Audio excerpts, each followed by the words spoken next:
Hello, hi, ನಮಸ್ಕಾರ. ನಾನು ನಿಮ್ಮ ಬಸವರಾಜ್ ಮಾತಾಡ್ತಾ ಇದ್ದೀನಿ, ಪತ್ರಕರ್ತರು. ನಾನಿವತ್ತು ಒಂದ್ ರೀತಿ ರಾಷ್ಟ್ರೀಯ ಹೆದ್ದಾರಿಲಿ ಬರ್ತಕ್ಕಂಥ ಬೆಳಗಾವಿಲಿ ಅತ್ಯಂತ ಬೆಳಗಾವಿಗೆ ಸ್ವಾಗತ ಕೋರ್ತಕ್ಕಂಥದ್ದು ವಿಶೇಷವಾಗಿ ಇದೆ ನೋಡಿ, ಹಿರೇಬಗವಡಿ ಟೋಲ್ ಪ್ಲಾಜಾ. ಸಾಕಷ್ಟು ರಾಷ್ಟ್ರೀಯ ಹೆದ್ದಾರಿ ಆಗಿರೋದ್ರಿಂದ ಸಾಕಷ್ಟು ಗಾಡಿಗಳು ಓಡಾಡ್ತವೆ, ಇದೇ ಟೋಲ್ ಮುಖಾಂತರ ಓಡಾಡ್ತವೆ. ದುರ್ದೈವ ಅಂದ್ರೆ ಆ ಈ ಒಂದು ಹಿರೇಬಗವಡಿ ಟೋಲ್ ಪ್ಲಾಜಾ ವ್ಯಾಪ್ತಿಲಿ ವಿಶೇಷವಾಗಿ ಇದು ಭಾರತೀಯ ಒಂದ್ ರೀತಿ ರಾಷ್ಟ್ರೀಯ ಹೆದ್ದಾರಿ ಪ್ರಾಧಿಕಾರದ ವ್ಯಾಪ್ತಿಗೆ ಬರ್ತಕ್ಕಂಥ ಇದರಲ್ಲಿ ಅಕ್ಕಪಕ್ಕ ಇತ್ತೀಚೆಗೆ ಸಾಕಷ್ಟು ಗೂಡಂಗಡಿಗಳು, ವಿಶೇಷವಾಗಿ ಆ ಒಂದು ರಾಷ್ಟ್ರೀಯ ಹೆದ್ದಾರಿಗೆ ಹೊಂದ್ಕೊಂಡು ಸಾಕಷ್ಟು ಅಂಗಡಿಗಳು ಆಗ್ತವೆ. ಇದರಿಂದ ಎಲ್ಲ ಒಂದ್ ಕಡೆ ಸಾಕಷ್ಟು ಸಮಸ್ಯೆಗಳಾಗ್ತಾ ಇದೆ. ಏನೇನ್ ಸಮಸ್ಯೆಗಳೇನಪ್ಪಾ ಅಂತಂದ್ರೆ, ಗಾಡಿಗಳು ಗೂಡಂಗಡಿಗಳು ಇರೋದ್ರಿಂದ ಅಲ್ಲಲ್ಲೇ ಗಾಡಿಗಳು ನಿಲ್ಕತ್ತವೆ, ಸಾಕಷ್ಟು ಅಪಘಾತಗಳಾಗೋ ಸಂಭವ ಇರ್ತವೆ. ಇದಕ್ಕೆ ಎಲ್ಲ ಒಂದ್ ಕಡೆ ಆ ಟೋಲ್ ವ್ಯವಸ್ಥಾಪಕರನ್ನ ಈಗ ಕೇಳಿದೆ ನಾನು. ಕೇಳಿದ್ರೆ ಅವರು ಸಹ ಅಸಹಾಯಕತೆ ವ್ಯಕ್ತಪಡಿಸ್ತಾವ್ರೆ. ನಾವೇನ್ ಮಾಡೋಣ ಸರ್ ಅಂತ ಹೇಳ್ಬಿಟ್ಟು ಪೊಲೀಸ್ ಇಲಾಖೆ ಮೇಲೆ ಎತ್ತಾಕ್ತಾವ್ರೆ, ಒಂದ್ ಕಡೆ ಗ್ರಾಮ ಪಂಚಾಯತಿ ಮೇಲೆ ಎತ್ತಾಕ್ತಾವ್ರೆ. ಅರೆ ಸ್ವಾಮಿ, ಟೋಲ್ ವ್ಯವಸ್ಥಾಪಕರು ನೀವು ಕರ ವಸೂಲಿ ಮಾಡ್ತೀರಾ, ಮತ್ತೆ ಟೋಲ್ ಇಂದ ಆ ಕಡೆ 1 ಕಿಲೋಮೀಟರ್ ಈ ಕಡೆ 1 ಕಿಲೋಮೀಟರ್ ಯಾವುದೇ ರೀತಿ ಚಟುವಟಿಕೆಗಳು ನಡಿಬಾರ್ದು, ಮತ್ತೆ ಗಾಡಿಗಳು ನಿಂತ್ಕೋಬಾರ್ದು, ಅಪಘಾತಗಳಾಗ್ತವೆ ಅಂತಕ್ಕಂಥದ್ದು ರೂಲ್ಸ್ ಇದೆ. ಆದ್ರೆ ಬರೀ ನೀವು ಲೆಟ್ರು ಮಾತ್ರ ತೋರಿಸ್ತೀರಲ್ಲ, ಆಯ್ತಾ? ಹಾಗಾಗಿ ಬನ್ನಿ, ಯಾವ ರೀತಿ ಇಲ್ಲಿ ಗೂಡಂಗಡಿಗಳಿದಾವೆ ಅನ್ನೋದ್ರ ಬಗ್ಗೆ ತೋರಿಸ್ತೀನಿ. ಈ ಬಗ್ಗೆ ಒಂದು ವರದಿ ಚೆಲ್ತಾ ಇದ್ದೀನಿ. ಬೆಂಗಳೂರಿನಿಂದ ಬೆಳಗಾವಿಗೆ ಆಹ್ವಾನ ಮಾಡುವ ರಾಷ್ಟ್ರೀಯ ಹೆದ್ದಾರಿಯ ಹಿರೇಬಾಗೇವಾಡಿ ಟೋಲ್ ಪ್ಲಾಜಾ ವ್ಯಾಪ್ತಿಯ ಇಕ್ಕೆಲದಲ್ಲಿ ದಿನೇ ದಿನೇ ನಾಯಿ ಕೊಡೆಯಿಂದ ತಲೆ ಎತ್ತುತ್ತಿರುವ ಡಬ್ಬಿ ಅಂಗಡಿಗಳ ಮುಂದೆ ದೊಡ್ಡ ದೊಡ್ಡ ವಾಹನಗಳು ಸಾಲು ಸಾಲಾಗಿ ನಿಲ್ತಾ ಇರೋದ್ರಿಂದ ಅಪಘಾತಗಳಿಗೆ ಎಡೆ ಮಾಡಿಕೊಟ್ಟು ಅಪಘಾತಗಳು ಸಂಭವಿಸುವ ಸಾಧ್ಯತೆ ಇದ್ದು, ಇದೆಲ್ಲ ಅಪಘಾತಗಳನ್ನ ತಡೆಗಟ್ಟುವ ದೃಷ್ಟಿಯಿಂದ ರಾಷ್ಟ್ರೀಯ ಹೆದ್ದಾರಿಯಿಂದ ಡಬ್ಬಿ ಅಂಗಡಿಯನ್ನ ಹಿಂದಕ್ಕೆ ಸರಿಸಬೇಕೆಂಬ ಕೂಗು ಕೇಳಿ ಬಂದಿದೆ. ಆದ್ದರಿಂದ ನಮ್ಮ ನ್ಯೂಸ್ ಸಮೂಹದ ರಾಜ್ಯ ಉಪಸಂಪಾದಕ ಬಸವರಾಜ್ ಭೇಟಿ ಕೊಟ್ಟು ಈ ಸಮಸ್ಯೆ ಬಗ್ಗೆ ಬೆಳಗಾವಿ ನಗರ ಪೊಲೀಸ್ ಆಯುಕ್ತ ಎರಡ ಮಾರ್ಟಿನ್ ಮಾರ್ವನ್ಯಾಂಗ್ ಹಾಗೂ ಹಿರೇಬಾಗೇವಾಡಿ ಪೊಲೀಸರು ಹಾಗೂ ಟೋಲ್ ವ್ಯವಸ್ಥಾಪಕರ ಗಮನಕ್ಕೆ ತೆಗೆದುಕೊಂಡು ಬೆಳಕು ಚೆಲ್ಲುವ ಕೆಲಸ ಮಾಡಿದ್ದಾರೆ. ಸರ್ ಹೇಳಿ ಸರ್, ನಿಮ್ಮ ಹೆಸರು? MD ಪಟ್ನಾರ್, MD ಪಟ್ನಾರ್. ಹೌದಾ? ಈಗ ಇದೊಂದು ಟೋಲ್ಗೆ ಬಂದಿದ್ದೀರಿ ಸರ್, ಗಾಡಿಗಳು ಸಾಕಷ್ಟು ನಿಂತಿದ್ದಾವೆ, ಅಕ್ಕಪಕ್ಕ ಗೂಡಂಗಡಿಗಳು ಇರೋದ್ರಿಂದ ಸಾಕಷ್ಟು ಸಮಸ್ಯೆಗಳಾಗ್ತವೆ, ಗಾಡಿಗಳು ನಿಂತ್ಕತ್ತವೆ, ಅಪಘಾತಗಳಾಗೋ ಸಂಭವ ಇರ್ತವೆ. ಏನ್ ಹೇಳ್ತೀರಾ? ಗಾಡಿ ನಿಂತರ ಅಪಘಾತ ಆಗ್ತಾವ. ಈಗ ರೋಡ್ ಮೇಲೆ ನಾವು ತಗಸ್ತಾ ಇರ್ತೀವಿ, ಕ್ಲೀನ್ ಮಾಡ್ತಾ ಇರ್ತೀವಿ. ಆದ್ರೂ ಅವರು ಟೋಲ್ ನಕ್ಕದಾರ ಸ್ವಲ್ಪ ಅವರು ಒಂದ್ 4 ಮಂದಿ ನೇಮಿಸಿ ಹೆಚ್ಚಿಕಾಸ ಇದ್ ಮಾಡ್ಕೋಬೇಕಾಗತಿ. ಅಲ್ಲಿ ಟೋಲ್ ಒಂದೊಂದ್ ಎಳಿದಾಗ ಅವ್ರಿಗೆ ಕ್ಯಾಶ್ ಇಲ್ಲ ಅಂದ್ರೆ ಹಿಂದ್ ತರದ ತಗಸ್ ಕ್ಯಾಸ್ ಹೋಗ್ತಿರ್ತಾರ. ಆದ್ರೂ ತಗಸಿ ವ್ಯವಸ್ಥೆ ಮಾಡೋಣ. ಅಲ್ಲ, ಈ ಬಗ್ಗೆ ಏನಾರು ಆಕ್ಚುಲಿ ರೂಲ್ಸ್ ಏನಿದೆ ಸರ್? ಇದು ಟೋಲ್ ಅದು ಆ ಕಡೆ ಈ ಕಡೆ 1 ಕಿಲೋಮೀಟರ್ ಇರಬಾರ್ದು, ಟೋಲ್ ಹತ್ತಾರ ಗಾಡಿ ನಿಂದ್ರಸಬಾರ್ದು, ವಿಶೇಷ ಕ್ಲೀನ್ ಮಾಡ್ತಾರ. ಹೌದಾ? ಈಗ ಒಟ್ಟಾರೆ ಏನಪ್ಪಾ ಅಂತಂದ್ರೆ, ಈ ವರದಿ ಬಂದಿದ ತಕ್ಷಣ ತೆರವುಗೊಳಿಸ್ತೀರಾ? ಮಾಡ್ತೇವನ್ನ. ಈಗ ಡೈಲಿ ಆದ್ರೂ ತಗಸ್ತಾ ಇರ್ತೇವೆ ನಾವು. ಬಸವರಾಜ್ ಅಂತ ಸರ್, ಪತ್ರಕರ್ತರು. ಹೇಳಿ. ಈಗ ಹಿರೇಬಗೌಡಿ ಟೋಲ್ ಇದೆಯಲ್ಲ ಸರ್, ಅಲ್ಲಿ ಲೆಫ್ಟ್ ಸೈಡ್ ಆಗಿ ರೋಡ್ಗೆ ಹಚ್ಕೊಂಡು ಸಾಕಷ್ಟು ಗೂಡಂಗಡಿಗಳು ಆಗ್ತಾವೆ ಸರ್, ಸಾಕಷ್ಟು ಅಪಘಾತಗಳು ಆಗೋ ಸಂಭವ ಇರ್ತವೆ ಸರ್, ಲಾರಿಗಳೆಲ್ಲ ಅಲ್ಲೇ ನಿಂತ್ಕೋತವೆ. ಹಾಗಾಗಿ ಇದು ಹಿರೇಬಗೌಡಿ ಪೊಲೀಸ್ ಸ್ಟೇಷನ್ ವ್ಯಾಪ್ತಿಗೆ ಬರ್ತದೆ ಸರ್. ಹಾಗಾಗಿ ದಯವಿಟ್ಟು ಇದೊಂದು ಸಮಸ್ಯೆ ಇದೆ ಸರ್, ದಯವಿಟ್ಟು ಚೆಕ್ ಮಾಡ್ತೀನಿ. ಸರ್, ಹಾಗಾಗಿ ನಿಮ್ ಗಮನಕ್ಕೆ ತಗೊಂಡ್ರಿ sir. Okay, thank you. Yes sir, yes. Basavaraj ಅಂತ ಸರ್, ಪತ್ರಕರ್ತರು. ಹೇಳಿ. ಈಗ ಹಿರೇಬಗೌಡಿ ಟೋಲ್ ಇದೆಯಲ್ಲ ಸರ್, ಅಲ್ಲಿ ಲೆಫ್ಟ್ ಸೈಡ್ ಆಗಿ ರೋಡ್ಗೆ ಹಚ್ಕೊಂಡು ಸಾಕಷ್ಟು ಗೂಡಂಗಡಿಗಳು ಆಗ್ತಾವೆ ಸರ್, ಸಾಕಷ್ಟು ಅಪಘಾತಗಳು ಆಗೋ ಸಂಭವ ಇರ್ತವೆ ಸರ್, ಲಾರಿಗಳೆಲ್ಲ ಅಲ್ಲೇ ನಿಂತ್ಕೋತವೆ.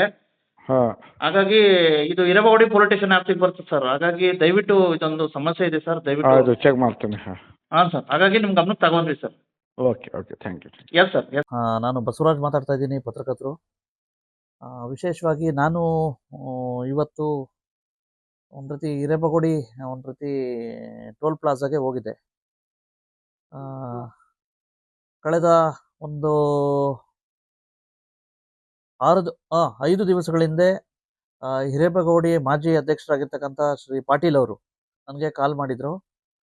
ಹಿಂಗೆ ಒಂದು ರಸ್ತೆ ಸಮಸ್ಯೆ ಇದೆ, ಮತ್ತೆ ಓಡಾಡೋಕ್ಕೆ ತೊಂದರೆ ಆಗ್ತಾ ಇದೆ, ರೈತರಿಗೆಲ್ಲ ತೊಂದರೆ ಆಗ್ತಾ ಇದೆ, ವಾಹನ ಸವಾರಿಗೆ ತೊಂದರೆ ಆಗ್ತಾ ಇದೆ ಅಂತ ಹೇಳ್ಬಿಟ್ಟು ಅವರು ಕರೆ ಮಾಡಿದ್ರು. ಸದರಿ ಪ್ರಕಾರ ಹಿರೇಬಗೌಡಿ ಟೋಲ್ಗೆ ಮತ್ತೆ ಹಿರೇಬಗೌಡಿ ಪೊಲೀಸ್ ಠಾಣೆಗೆ ಭೇಟಿ ಕೊಟ್ಟಿದ್ದೆ. ಭೇಟಿ ಕೊಟ್ಟು ಆನಂತರ ಹಿರೇಬಗೌಡಿ ಟೋಲ್ ಪ್ಲಾಜಾ ಭೇಟಿ ಕೊಟ್ಟೆ. ವಿಶೇಷವಾಗಿ 2 ಸಮಸ್ಯೆಗಳು ನಾನು ಇಟ್ಕೊಂಡು ಹೋಗಿದ್ದೆ. ಒಂದು, ಹಿರೇಬಗೌಡಿ ಟೋಲ್ ಮುಖಾಂತರ ಒಂದು ರೈತರ ಒಂದು ಹೋಗ್ತಕ್ಕಂಥ ಹೊಲಗಳಿಗೆ ಹೋಗ್ತಕ್ಕಂಥ ರಸ್ತೆ ಇದೆ. ಆ ರಸ್ತೆಯಲ್ಲಿ ರೈತರುಗಳು ಹೋಗ್ತಕ್ಕಂಥ ಗಾಡಿಗಳಿಗೆ ಮತ್ತೆ ರೈತರುಗಳಿಗೆ ಹಲವಾರು ಒಂದು ಮೇವುಗಳು ಸಾಗಿಸ್ಬೇಕಾಗಿರುತ್ತೆ, ಮತ್ತೆ ಇಂಥ ಸಂದರ್ಭದಲ್ಲಿ ಅಲ್ಲೇ ಗಾಡಿಗಳು ನಿಂತ್ಕೋತವೆ, ಎಲ್ಲ ಒಂದ್ ಕಡೆ ಸಾಕಷ್ಟು ಸಮಸ್ಯೆ ಆಗ್ತೈತೆ. ಸೆಕೆಂಡ್ ಪಾಯಿಂಟು, ಹಿರೇಬಗೋಡಿ ಟೋಲಿಂದ ವಯಾ ಹುಬ್ಳಿ ರೋಡು ಗೆ ಹೋಗುವಾಗ ಲೆಫ್ಟ್ ಸೈಡ್ ಅಲ್ಲಿ ಸಾಕಷ್ಟು ರಾಷ್ಟ್ರೀಯ ಹೆದ್ದಾರಿಗೆ ಅಂಟ್ಕೊಂಡು ಎಲ್ಲ ಒಂದ್ ಕಡೆ ಆ ಬ್ಯಾರಿಕೇಡ್ನೆಲ್ಲ ಕಟ್ ಮಾಡಿ ಡಬ್ಬಿ ಅಂಗಡಿಗಳು ಸಾಕಷ್ಟು ಎತ್ತಿವೆ, ನಾಯಿ ಕೊಡೆಯಂತೆ. ಇದು ಉದ್ದೇಶ ಏನಪ್ಪಾ ಅಂತಂದ್ರೆ ಸಾಕಷ್ಟು ಆ ಡಬ್ಬಿ ಅಂಗಡಿಗಳು ಎತ್ತಿರೋದ್ರಿಂದ ಸಾಕಷ್ಟು ಅಲ್ಲಿರ್ತಕ್ಕಂಥ ಹಲವಾರು ವಾಹನಗಳು, ಬೃಹತ್ ವಾಹನಗಳು ಅಲ್ಲೇ ನಿಲ್ತವೆ. ಮೊದಲೇ ರಾಷ್ಟ್ರೀಯ ಹೆದ್ದಾರಿ ಸಾಕಷ್ಟು ಕಿರಿದಾಗಿದೆ, ಸಾಕಷ್ಟು ವಾಹನಗಳು ವೇಗವಾಗಿ ಬರೋ ಚಾಯ್ಸ್ ಇರುತ್ತೆ. ಇಂಥ ಸಂದರ್ಭದಲ್ಲಿ ಅಪಘಾತಗಳು ಆಗೋ ಸಂಭವ ಇರ್ತವೆ. ಹಾಗಾಗಿ ನಂದು ಮನವಿ ಏನಪ್ಪಾ ಅಂತಂದ್ರೆ ಯಾಕಪ್ಪ ಅಂತಂದ್ರೆ ಅದನ್ನ ಅಟ್ಲೀಸ್ಟ್ ಆ ಡಬ್ಬಿ ಅಂಗಡಿಗಳನ್ನ ತೆರವುಗೊಳಿಸೋದಕ್ಕಿಂತ ಅದನ್ನ ಸ್ವಲ್ಪ ಹಿಂದಕ್ಕೆ ಸರಿಸಿದ್ರೆ ಎಲ್ಲ ಒಂದ್ ಕಡೆ ಅಪಘಾತಗಳು ಸಂಭವಿಸ್ಬೋದು ಅಂತ ಹೇಳ್ಬಿಟ್ಟು ತಡೆಗಟ್ಬೋದು ಅಂತ ಹೇಳ್ಬಿಟ್ಟು ನನ್ನ ಅಭಿಪ್ರಾಯ. ಯಾಕಪ್ಪ ಅಂತಂದ್ರೆ ಡಬ್ಬಿ ಅಂಗಡಿಗಳು ಓಕೆ, ಡಬ್ಬಿ ಅಂಗಡಿಗಳು ಏನೋ ಹೊಟ್ಟೆಪಾಡಿಗೆ ಜೀವನ ಮಾಡ್ಕೊಂಡಿರ್ತಾರೆ ಓಕೆ, ಆದರೆ ಗಾಡಿಗಳು ನಿಲ್ತಾ ಇರ್ತವೆ, ಹಲವಾರು ಅಪಘಾತಗಳು ಸಂಭವಿಸ್ತವೆ, ಅನಾಹುತಗಳು ಸಂಭವಿಸ್ತವೆ.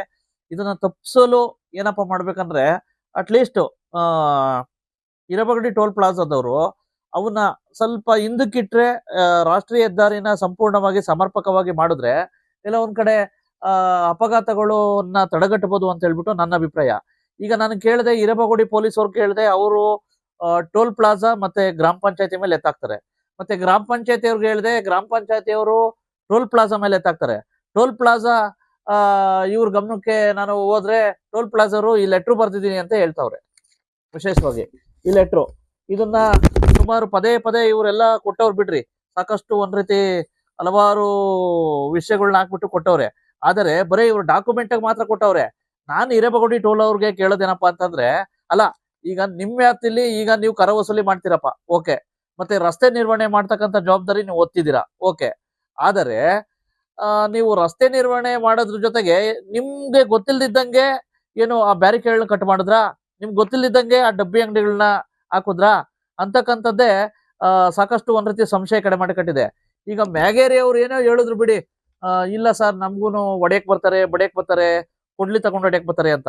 ಅರೆ ಸ್ವಾಮಿ, ನೀವು ಆ ಗೂಡಂಗಡಿಗಳನ್ನ ಏನೋ ಸ್ಥಾಪನೆ ಮಾಡುವಾಗ ನೀವು ಏನೋ ಏನ್ ಮಾಡ್ತಿದ್ರಿ ಆಯ್ತಾ, ಬ್ಯಾರಿಕೇಡು ಇದ್ ಮಾಡುವಾಗ ಏನ್ ಮಾಡ್ತಿದ್ರಿ, ನಿಮ್ಮಲ್ಲೇ ಸಾಕಷ್ಟು ಜನ ಭದ್ರತಾ ಸಿಬ್ಬಂದಿಗಳಿದ್ರಲ್ಲ, ಬರೇ ಜನರುಗಳನ್ನ ನೀವು ಇದ್ ಮಾಡ್ತೀರಾ, ಮತ್ತೆ ಟೋಲ್ ಪ್ಲಾಜಾದಲ್ಲಿ ದಾಟೋಗ್ತಕ್ಕಂತ ಪ್ರಯಾಣಿಕರ ವಾಹನಗಳ ಸವಾರರುಗಳೇ ಸಾಕಷ್ಟು ಇದ್ ಮಾಡ್ತೀರಾ, ಏನಾದ್ರು ಸ್ವಲ್ಪ ಕಟ್ಟಲಿಲ್ಲ ಅಂದ್ರೆ ಎಲ್ಲರೂ ಜಗಳಕ್ಕೆ ಬರ್ತೀರಾ. ಅದೇ ನಿಮ್ಗೆ ಗೊತ್ತಿದ್ದಂಗೆ ನಿಮ್ಮ ಮೂಗಿನ ನೇರಕ್ಕೆ ನಡೀತಾವೆ ಗೂಡಂಗಡಿಗಳು, ಯಾಕೆ ನಿಮ್ಗೆ ಗೊತ್ತಿಲ್ಲದಂಗೆ ನಡೀತಾವೋ ಆಯ್ತಾ.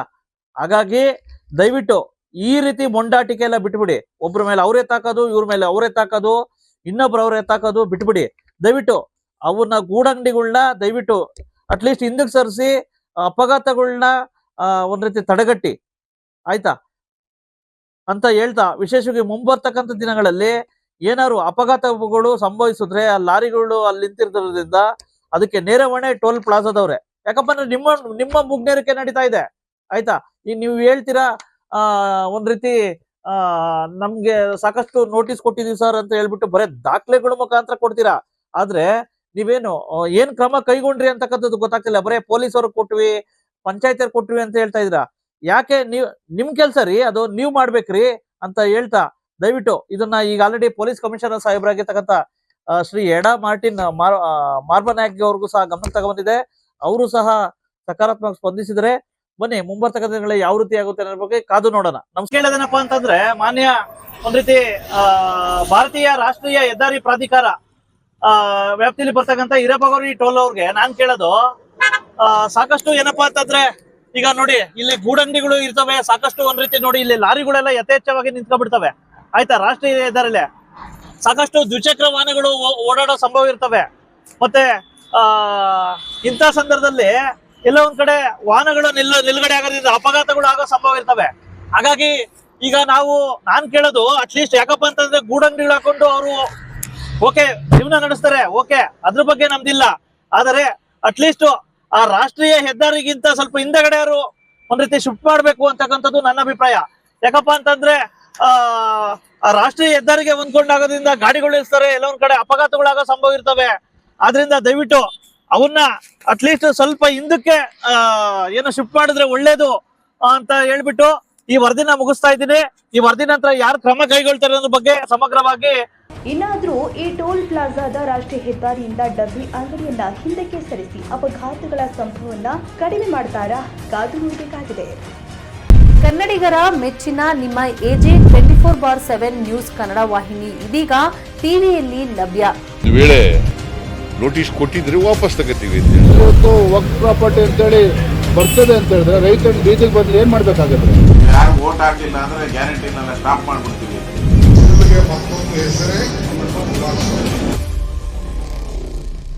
ಕರ್ನಾಟಕ ಮತ್ತು ದೇಶ ವಿದೇಶ 360 ಡಿಗ್ರಿ ಸುದ್ದಿ ಹಾಗೂ ಉತ್ತರ ಕರ್ನಾಟಕ ಬೆಳಗಾವಿ, ಬಾಗಲಕೋಟೆ, ಧಾರವಾಡ, ಹಾವೇರಿ, ಗದಗ, ಬಿಜಾಪುರ ಜಿಲ್ಲೆಯ ಕ್ಷಣ ಕ್ಷಣದ ವಿವರವನ್ನ ಪಡೆಯುವುದಕ್ಕೆ AJ 24/7 ನ್ಯೂಸ್ ಕನ್ನಡ ವಾಹಿನಿಯನ್ನ ಲೈಕ್ ಮಾಡಿ, ವಿಡಿಯೋಗಳನ್ನ ಶೇರ್ ಮಾಡಿ, ಕಮೆಂಟ್ ಮಾಡುವ ಮೂಲಕ ನಮ್ಮ ವಾಹಿನಿಗೆ ಸಹಕಾರ ನೀಡಿ ಮತ್ತು ಚಾನೆಲ್ ಅನ್ನ ಸಬ್ಸ್ಕ್ರೈಬ್ ಮಾಡಿ.